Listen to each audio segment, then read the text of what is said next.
I've got goosebumps, time again, reading your annual letter.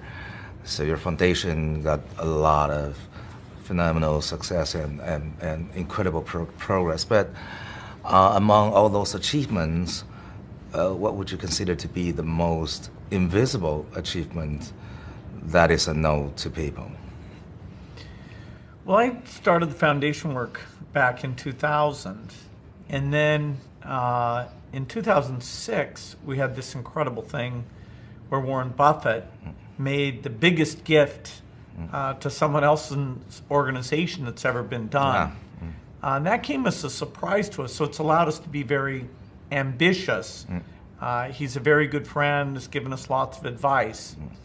And so we're celebrating now, it's been 10 years since then.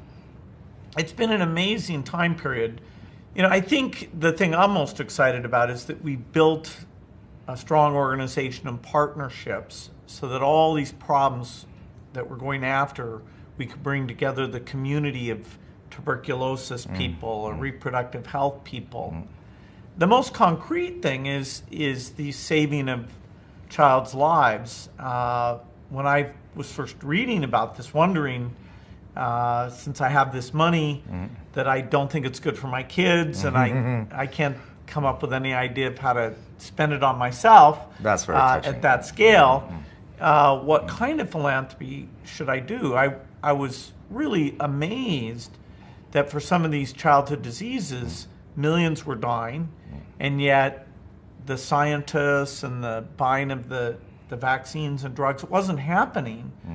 So that we could go in and for less than a few $1,000s per life, get those new vaccines out there, and then partner with different governments so that it wasn't just our money, but all of us working together. And in total now, there's about 122 million children alive that if the childhood death rate had stayed the same from our first days until now, that's the difference. And we've even seen an acceleration getting new vaccines out there. And so, it's an amazing, exciting thing. Yeah, I and read that. I think the awareness is of progress in global health, at least in most countries, maybe not China, people don't realize that we're doing so well. Your foundation will spend the last penny within 20 years after you and Melinda pass away. Why? Well, there's two ways to do foundations. You could make them last forever, and Ford Foundation, Rockefeller Foundation, which are amazing, and actually for 100 done years. Great work, yeah. Melinda and I have chosen to end our foundation finite period for two reasons. One is that the work we're doing, which is improving the health of the poorest, we feel that in our lifetime, or within the 20 years after our lifetime, that those problems will be solved, that malaria and measles and HIV, that although it's going to take decades, that's what our foundation is good at. We're going to solve it, and so we should declare victory and shut down. The other is that even if we're wrong, that once we're gone, we won't be around to be up to date about the science or the politics or what these problems are. And fortunately, we can say there'll be more rich people out in the future than there are today. And so they'll be alive and they'll know what's going on. So you think the world will be perfect enough? Well, the thing that we have gone after and gotten to be experts in, the health-related problems of poverty, lots of neglected diseases and diarrhea, pneumonia. Yes, we think that those can largely be solved. And there'll be plenty of other problems, but there'll be lots of people with resources who are more up to date than some document that lives on past me will be able to achieve. Okay, so if you were to write a letter to the world on the closing day of the foundation, So what would be the three key ideas you want to share to the world? Well, the hope is that people almost find it strange that there was a disease called malaria, and they're saying this foundation worked on malaria, but what was it? Yeah, smallpox, measles, polio. It's awful, these diseases, and malnutrition. You go to Africa, you see that kids are much smaller, so they're not just their body, but their brain's not developing. So the average learning capability in Africa is very limited.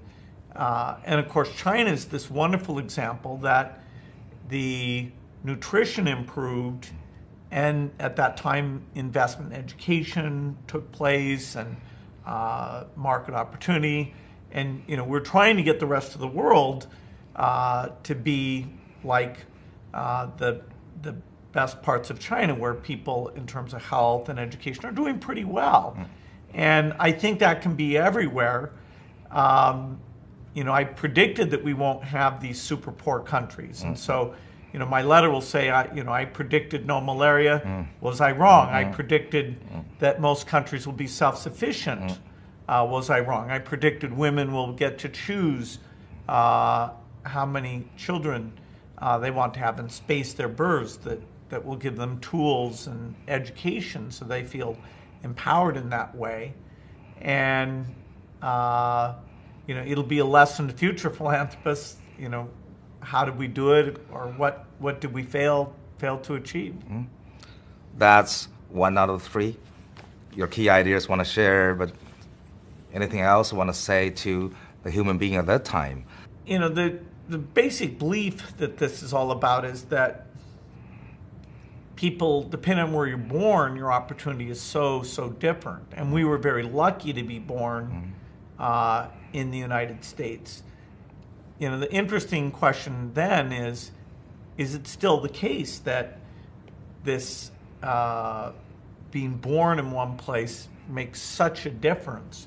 Or in some places, if you're born a woman or a man, it makes such a difference. And so the dream now is that that's no longer the case. And is that idealistic? Is it over optimistic?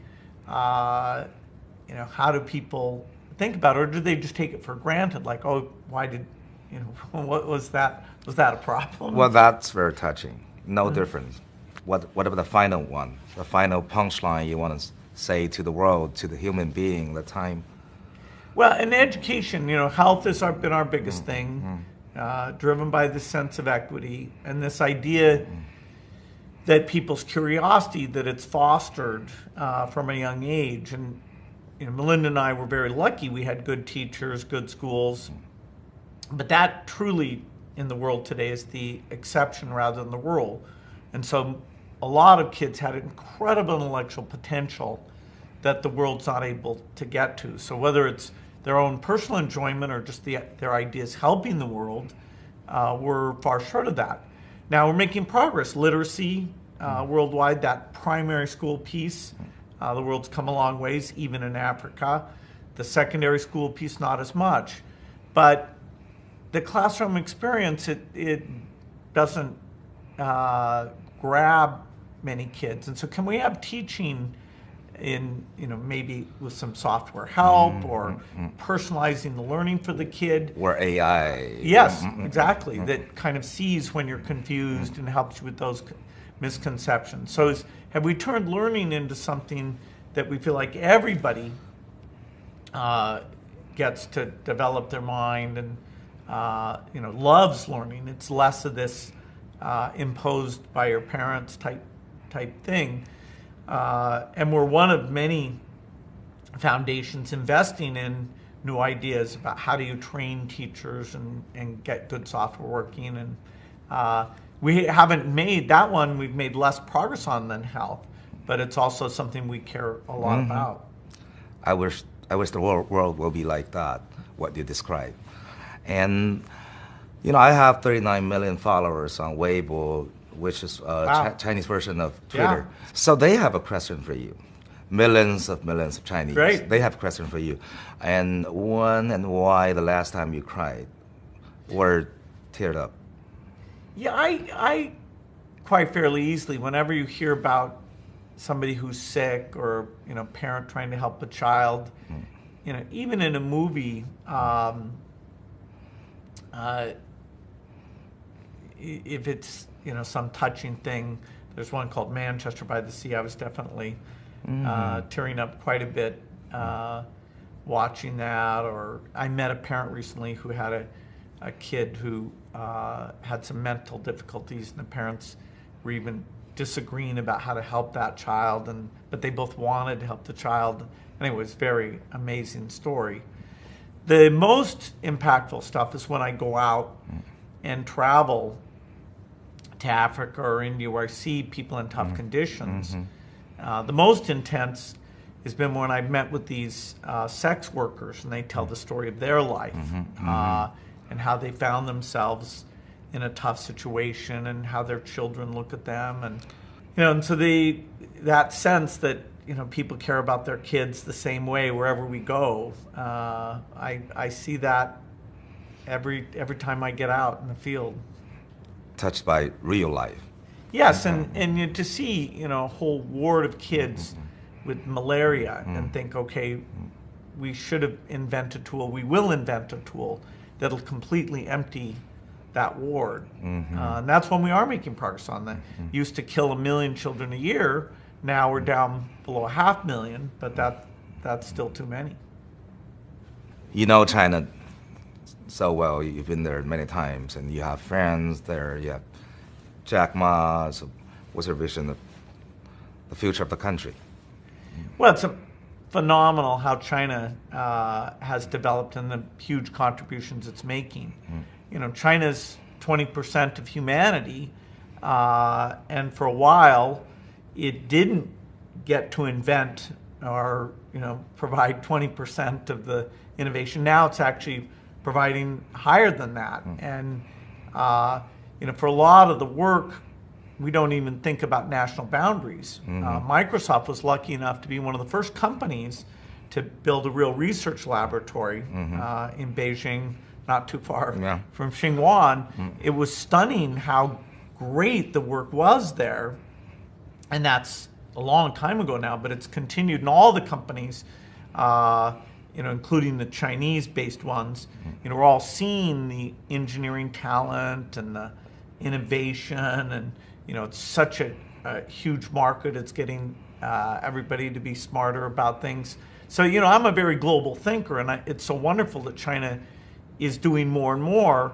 Both the example it set of dealing with poverty in the country, and there's still some, but it's greatly reduced. We're working with the government to say, okay, how can our foundation be part of that? Thank you so much. We've done disease work in China, HIV, tuberculosis, and smoking, or anti-smoking, I should say. And we've seen we've had really strong partnership and good progress on all those things. So now and we're continuing that, but now a lot of our work is saying, okay, China, you are a middle income country that's doing very, very well, and you want to help the world, maybe working together in Africa, where our foundation and China and the African country can come together and say, okay, let's do better agriculture.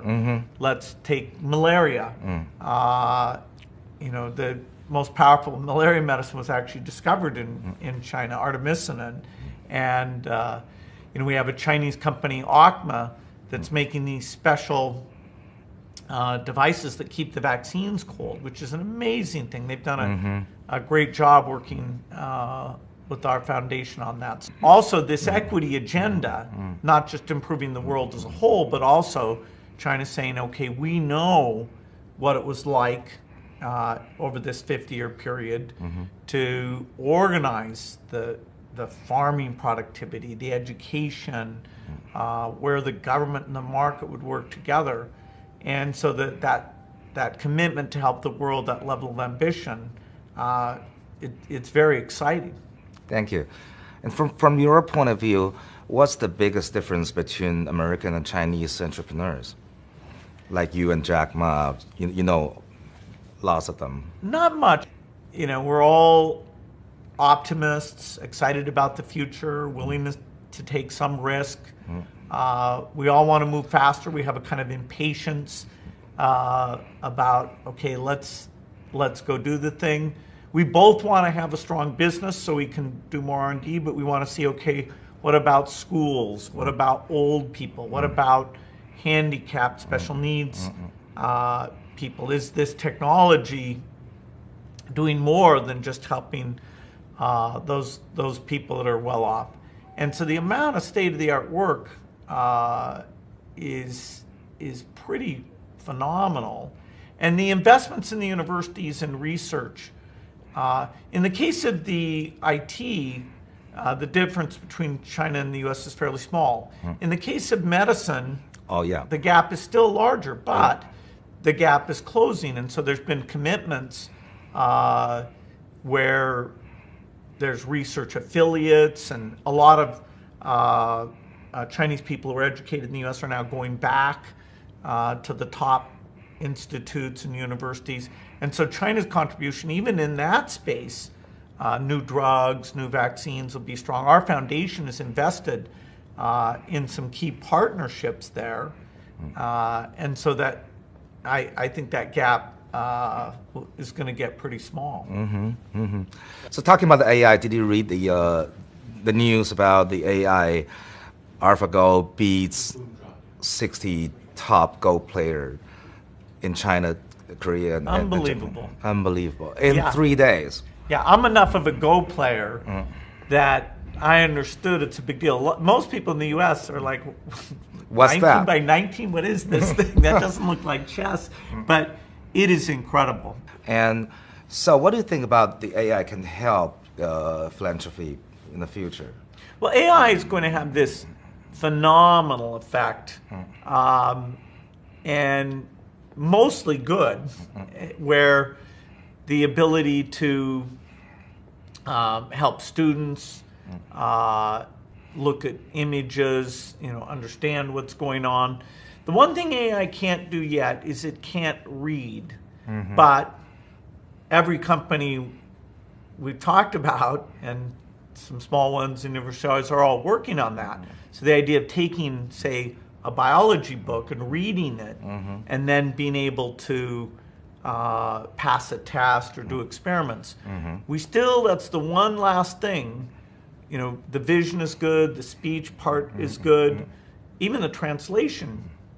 Now we're all working on reading. And once you get reading, then the idea of helping with the invention of things, that could be pretty amazing, helping people out.